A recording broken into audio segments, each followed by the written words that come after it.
Leral.net, s'informer en temps réel. Site d'information exclusive numéro 1, www.leral.net.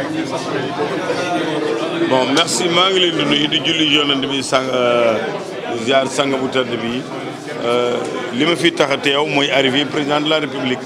Président de la République dafa war a def benn tournée lu jëm ci wàllu économique wax naa leen fii li nga xam ne moom la nar a defar ay immigration ay pose premier période yëpp da koy def ci tournée bi donc te chef de l'État la baax nañu informer li nga xam ne gouverneur mooy wàllam informer ko ci wàllu état mooy délégué du chef de l'État man ci sama wàll en tant que politique jóge ci moom waxtaan ak mouvement présidentiel bi jox leen programme bi ñu xam ko ni ñu ko war a xamee pour mën a accueillir président teetu ko teet bu mucc ayib ah ni nga defee non la mouvement présidentiel on n'a même pas de souci. Regardez le département de Linguère, les 19 communes, la majorité elle est absolue. Regardez le département de Kébémer, la majorité est absolue. Le maire Dame Gaye qui est là, de Cap Gaye est là. Regardez le département de Louga. Le président du conseil départemental, le ministre maire de cette commune et d'autres responsables sont représentés. Aminata Mbengue Ndiaye, Mamoud Diallo et autres. La majorité elle est là, elle est absolue. Ça, c'est même pas mon constat. C'est le constat des Sénégalais. Regardez le nombre de collectivités locales qui se trouvent dans la région de Louga et combien qui sont dans la mouvance présidentielle.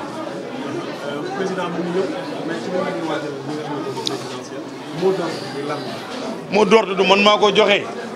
Mot d'ordre bi du man maa ko joxe. C'est le président de la République en personne, président de cette coalition qui sera là. C'est lui qui va donner le mot d'ordre et c'est vous qui donnera les instructions de sa candidature.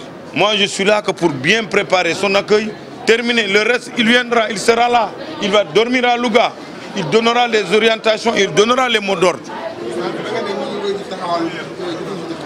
Hein? Oui, ça c'est l'opposition. Ils comprennent que c'est terminé.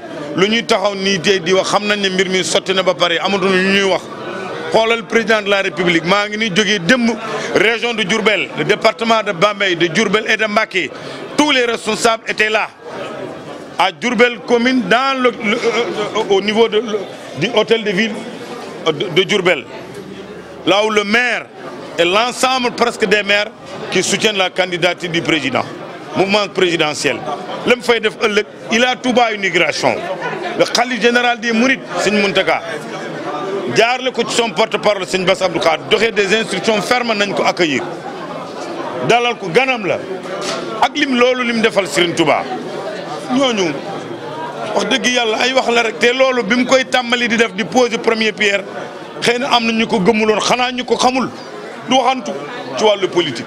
ñun ñii fi nekkoon ànd ak président tey wala képp kuy ànd ak président di défendre sa candidature fierté bu rëy nga ci boole amoo gàcce doo sëgg parce que bu doon bilan kese Macky Sall n'aurait même pas pu sortir du palais pour faire campagne bu doon bilan kese parce qu'il est positif et yéen ñii journalistes xam ngeen ko vous étiez là avant Macky Sall vous êtes là avec Macky Sall et après Macky Sall vous serez là xam ngeen vous pouvez très bien faire la différence de Macky Sall de 2012 jusqu'à aujourd'hui.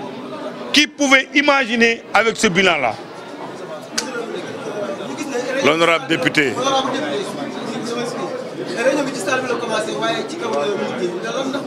Non, salle bi dañoo terminé ba pare mu des la loo xam ne loolu y a des appuis symboliques du président joxe pour dimbali ses militants et ces gens qui travaillent avec lui loolu du loo xam ne mën nañ koo def ci biir mbooloo mais ci salle bi on a discuté le département de Linguère.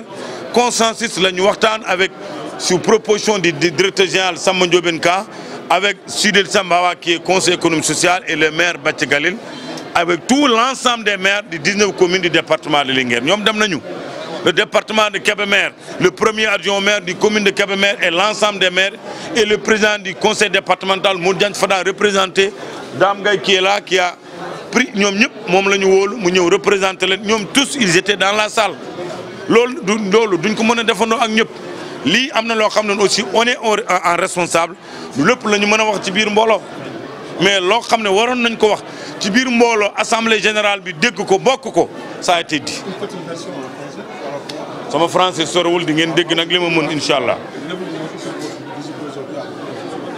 Bon, ma visite, c'était quand même donner l'information pour l'accueil du président de la République, ou bien pour l'arrivée du président de la République, qui sera là, Inch'Allah, samedi 22, dans la région de Louga. Raison pour laquelle le département de Linguère, département de Kébémer, département de Louga, tous les responsables étaient là à l'hôtel de ville pour discuter, parler, échanger son itinéraire et comment l'accueillir avec un accueil très chaleureux dans la région de Louga. Mon appréciation, c'est votre appréciation. Vous qui êtes journaliste, vous résidez ici, vous connaissez mieux que moi ici ce qui se trouve dans la région. La majorité, elle est là. Le département de Louga, la majorité est là, à Louga commune ainsi que le département. Le président du conseil départemental est là, le ministre maire est là, le département de Kébémer, le président du conseil départemental représenté et l'ensemble des maires qui sont avec Macky Sall, délégués par notre ami et camarade le maire de Kabagaï, Aladji Dame Gaye. Tout le département de Linguère, Samba Ndiobène Ka, directeur général de la SAED, Sidel Samba Hawa, envoyé par le ministre de l'Intérieur Ali Ngouille et l'ensemble des maires, ils étaient là dans la salle. La majorité de la région de Louga, elle est là. Ce que je peux constater que Louga, il n'y a même pas de combat, peut-être faute de combattants. Mais les élections sont déjà gagnées d'avance. Quel argument qu'ils ont? Quel argument qu'ils ont sur Macky Sall? Si c'était un bilan, Macky Sall n'aurait même pas pu sortir du palais de la République. Il est positif en 7 ans. Imaginez demain, là je viens de Diourbel, pour tenir une réunion avec l'ensemble des responsables du mouvement présidentiel pour organiser l'accueil du chef de l'État demain pour l'immigration d'Ila Touba.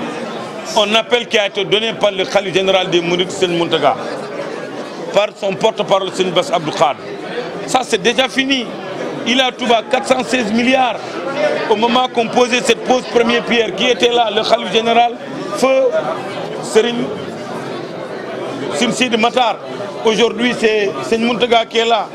Il y a certaines, il avait dit, aujourd'hui, l'opposition, qui sont là aujourd'hui. Il faut savoir qu'ils ont une honte interne. Au moment que Macky posait cette première pierre, ils avaient dit que ça s'est dit bluff. Aujourd'hui, la réalité est là. 416 milliards construits. Et l'immigration, c'est demain. Après-demain, on leur demande que la vendredi qu'ils aillent aller prier à Touba pour voir la réalité de ce que Macky a fait. C'est important. On demande à l'opposition le vendredi d'aller à Touba prier le vendredi pour voir, après son départ le jeudi, pour voir ce qu'il a réalisé. Waaw. Ñu ngi leen di ñaan ñoom opposition bi.